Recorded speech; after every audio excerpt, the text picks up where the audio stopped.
Waraka wa pili wa Paulo kwa Wakorintho, mlango wa 12. Sina budi kujisifu, ijapokuwa haipendezi, lakini nitafikiria maono na mafunuo ya Bwana. Namjua mtu mmoja katika Kristo, yapata sasa miaka 14, kwamba alikuwa katika mwili sijui, kwamba alikuwa nje ya mwili sijui, Mungu ajua. Mtu huyo alinyakuliwa juu mpaka mbingu ya tatu. Nami namjua mtu huyo, kwamba alikuwa katika mwili sijui, kwamba alikuwa nje ya mwili sijui, Mungu ajua. Ya kuwa alinyakuliwa mpaka peponi, akasikia maneno yasiyotamkika, ambayo haijuzu mwanadamu ayanene.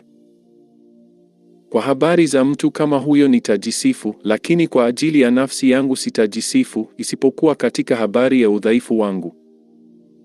Maana kama ningetaka kujisifu singekuwa mpumbavu, kwa sababu nitasema kweli. Lakini najizuia, ili mtu asinihesabie zaidi ya hayo ayaonayo kwangu au kuyasikia kwangu. Na makusudi nisipate kujivuna kupita kiasi, kwa wingi wa mafunuo hayo nalipewa mwiba katika mwili, mjumbe wa Shetani, ili anipige, nisije nikajivuna kupita kiasi. Kwa ajili ya kitu hicho nalimsihi Bwana mara 3 kwamba kinitoke. Naye akaniambia, neema yangu ya kutosha, maana uweza wangu hutimilika katika udhaifu. Basi nitajisifia udhaifu wangu kwa furaha nyingi, ili uweza wa Kristo ukae juu yangu. Kwa hiyo napendezwa na udhaifu na ufidhuli na misiba na adha na shida kwa ajili ya Kristo. Maana niwapo dhaifu ndipo nilipo na nguvu. Nimekuwa mpumbavu, ninyi mmenilazimisha. Maana ilinipasa nisifiwe na ninyi, kwa sababu sikuwa duni ya mitume walio wakuu kwa lolote, nijapokuwa si kitu. Kweli ishara za mtume zilitendwa katikati yenu katika saburi yote, kwa ishara na maajabu na miujiza. Maana ni kitu gani mlichopungukiwa kuliko makanisa mengine, ila kwa kuwa mimi sikuwalemea? Mnisamehe udhalimu huu. Tazama, hii ni mara ya 3 ya mimi kuwa tayari kuja kwenu, wala sitawalemea. Maana sivitafuti vitu vyenu, bali nawatafuta ninyi, maana haiwapasi watoto kuweka akiba kwa wazazi, bali wazazi kwa watoto. Nami kwa furaha nyingi nitatapanya, tena nitatapanywa kwa ajili ya roho zenu.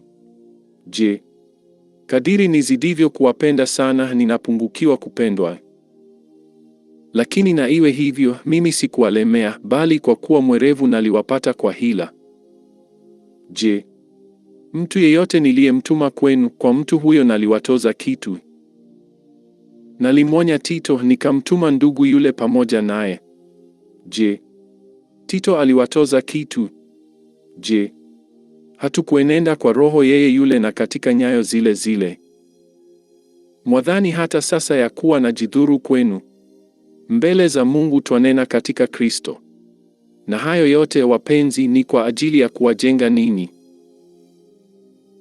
Maana nachelea nisije nikawakuta si kama vile nitakavyo kuwakuta, nikaonekana kwenu si kama vile mtakavyo, nisije nikakuta labda fitina na wivu na ghadhabu na ugomvi na masingizio na manong'onezo na majivuno na ghasia. Nami nitakapokuja tena, Mungu wangu asije akanidhili kwenu, nami nikawasikitikia wengi waliokosa tangu hapo, wasiutubie uchafu na uasherati na ufisadi walioufanya.